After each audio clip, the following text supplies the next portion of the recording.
Hi everyone!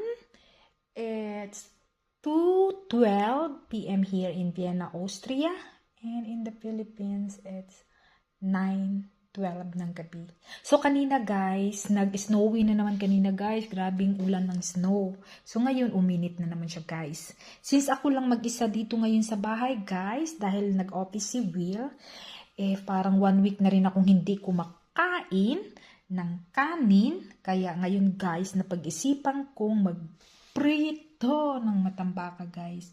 Ayan ang aking matambaka guys. Last matambaka ko na to guys. Yung binili ko nung sa market, nung napaka-press. Ito na yung huli guys. Wala nang matambaka. So ito guys, nagprito ako ng matambaka guys. Ayan.